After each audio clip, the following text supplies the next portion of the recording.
Ξεκινάμε. Λήψη 1. Θέλω να ανακατώνεις πολύ ώρα. Το κάνουμε καλά. Το κάνουμε καλά το ανακάτω. Λοιπόν, Μπορεί να το αλλάξουμε. 3-2-1 και πάμε. 3-2-1 πάμε.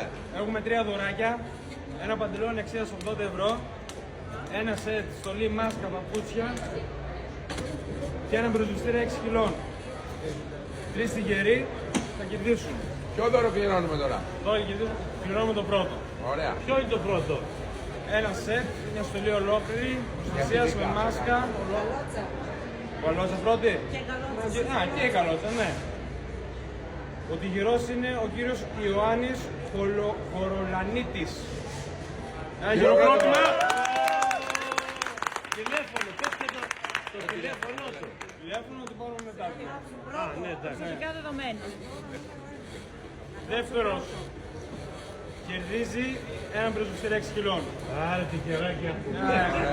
Ένα μπροζουστήρα 6 κιλών. Ο κύριος Γαλανάκος Σωτήρης.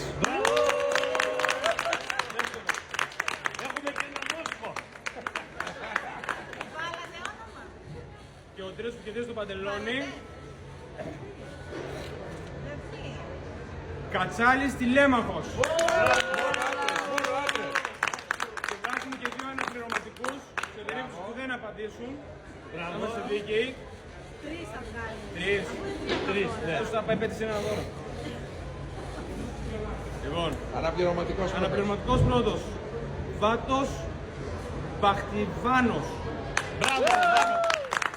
Μισό χειροκρότημα θέλω. Γιατί μπορεί να πάρει τίποτα. Άλφα αναπληρωματικός. Να μην είναι και χαρά. Δεύτερος αναπληρωματικός Γαράνες Γεώργιος. Άντε καημένα. Άντε να κερδίσει. Αυτός θα εύχεται, Παναγία μου, να μην απαντήσει. Τρίτος και φαρμακερός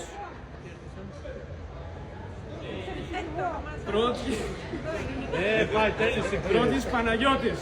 Πώς? Τότης. Τρότης. Τρότζης. Ναι. Παναγιώτης. Μπράβο Παναγιώτη. Μπράβο. Για του χρόνου με υγεία. Να είμαστε καλά. Ακολουθήστε μας για περισσότερα.